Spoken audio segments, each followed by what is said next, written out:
¿Qué tal, queridos amigos?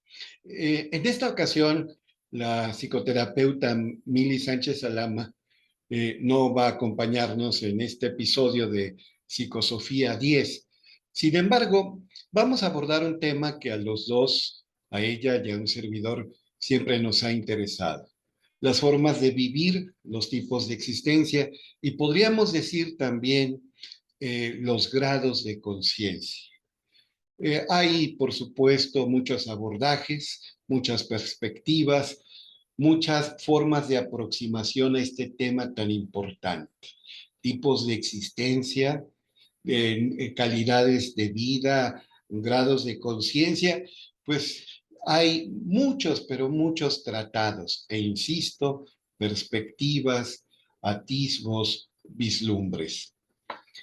Antes de que la psicología propiamente dicha tuviera un carácter científico, principalmente los filósofos eran los que hablaban de estos temas. Y en tiempos más recientes, por ejemplo, surge con fuerza y se consolida a mediados del siglo XX una perspectiva que se conoce como existencialismo. El existencialismo tiene precursores, por supuesto, y yo creo que el más eminente fue Søren Kierkegaard, un filósofo danés, un filósofo que es tan importante que mucha gente aprendió danés, estuvo dispuesta a dedicar años de su vida al difícil aprendizaje de esta lengua de la Europa septentrional para leer ipsísima verba, en sus propias palabras, a Søren Kierkegaard. Søren Kierkegaard nos dice que hay tres niveles de conciencia. Él no usa esas palabras, pero es a lo que se refiere. Son tres tipos de vida o tres formas de existencia. Él le llama etapas. Y vamos de la menor a la mayor calidad. La etapa más baja es lo que él llama etapa estética. Pero aquí usa la palabra estética no como tratado de la belleza, que a partir de filósofos kantianos, eso fue lo que significó la parte de la filosofía que aborda la belleza y conceptos afines y todas las disciplinas artísticas, sino Kierkegaard prefiere usar la etimología, las raíces originales del término estética. Estetos significa sensación. Y cuando él habla de vivir en etapa estética, se refiere a vivir, pues, para atender los deseos y necesidades corporales, que claro que tienen su importancia, pero si nada más vivimos para eso, pues estamos todavía en un grado bajo de conciencia y en un nivel ínfimo de vida. El placer, el deleite, el goce, todo eso es atractivo. De hecho, es hasta redundante expresarlo, pero no pueden ser el móvil principal, no pueden ser la brújula, el norte que dirigen nuestros esfuerzos vitales. Vivir en la etapa estética, ya aterrizando al máximo, es vivir pues para complacernos con bebidas, con comida, con placer sexual, con descanso, con diversión frívola. Todo eso, por supuesto que es importante, pero no es lo más importante. Yo les decía a mis alumnos preparatorianos que vivir en la etapa estética era vivir como ese personaje que ya es universal por el poder de la televisión, Homero Simpson. ¿Qué mueve a Homero Simpson? Los placeres. Y los placeres sensuales. La comida, la bebida, el sexo, la diversión frívola, el descanso. Él no se cuestiona, él no reflexiona, no le da por la introspección, él no le gusta pensar. Entonces, este es el nivel más bajo, etimológicamente hablando, el nivel estético, es decir, lo referente a meras sensaciones y placeres sensibles. Una segunda etapa es la etapa ética. Y cuando escuchamos la palabra ética, pues por lo menos algunos de nosotros, un servidor que dio clase de esa disciplina en varias instituciones, pues sentimos bonito. Eh, Ética me hace pensar en algo noble, ética me hace pensar en respeto, ética me hace pensar en solidaridad, en vivir en función de valores, pensando no solo en el bien propio, sino en el bien de los demás, en el bien comunitario, tratar de trascender nuestra condición animalística. Sin embargo, Kierkegaard vuelve a la etimología de la palabra y reduce la etapa ética a lo que significa etimológicamente el término ética. Ethos puede significar actitud, conducta, pero sobre todo significa costumbre. Y si las costumbres son sociales, los hábitos son individuales, pero tienen mucho que ver.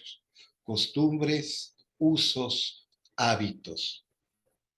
Vivir en la etapa ética es mejor que vivir en la etapa estética, porque la persona, el individuo, el ser humano, ya no solamente vive para sus placeres en el sentido hedonístico, en el sentido más pobre del término, no.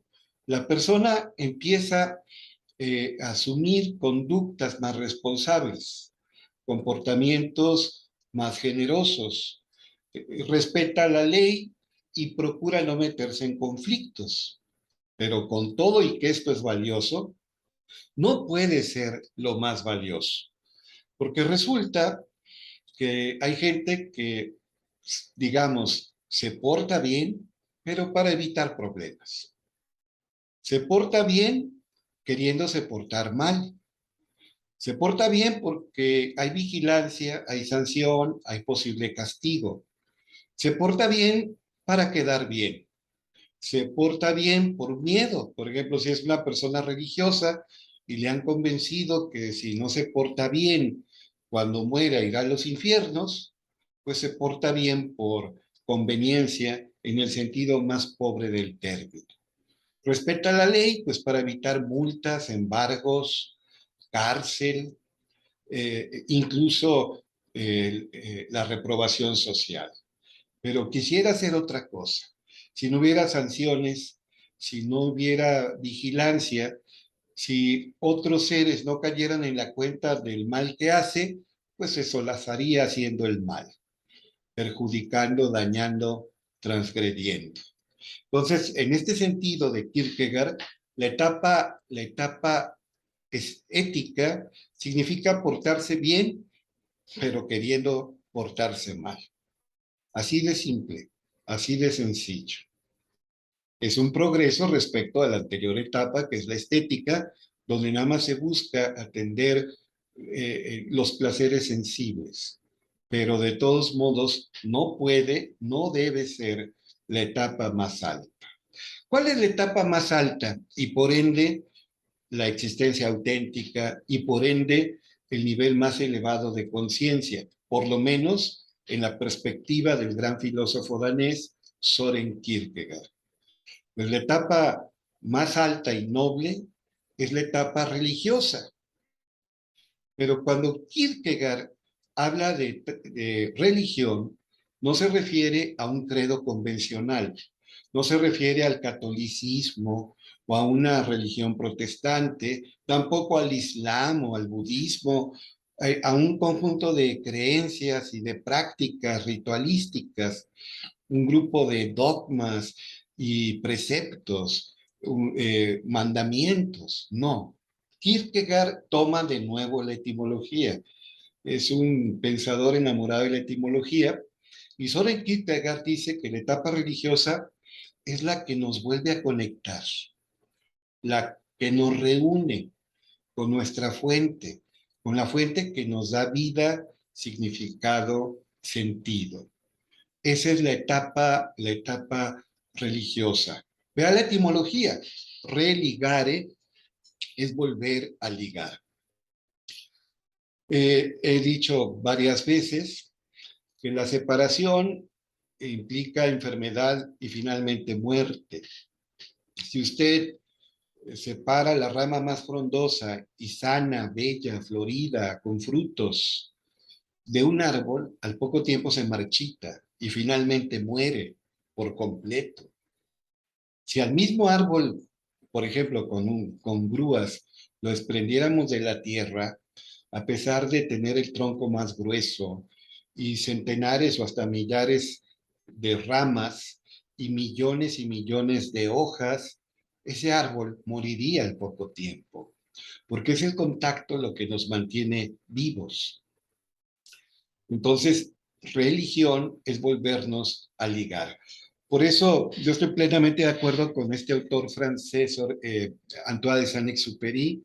Su libro más famoso es El Principito, donde dice que el secreto de la buena vida es domesticar, entendiendo por domesticar, crear vínculos.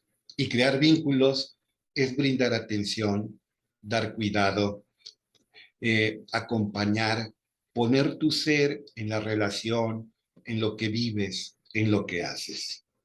Entonces, ¿cuál es la etapa más elevada para Kierkegaard? La etapa religiosa en el sentido profundo de la noble etimología, de la nobilísima etimología, volvernos a vincular.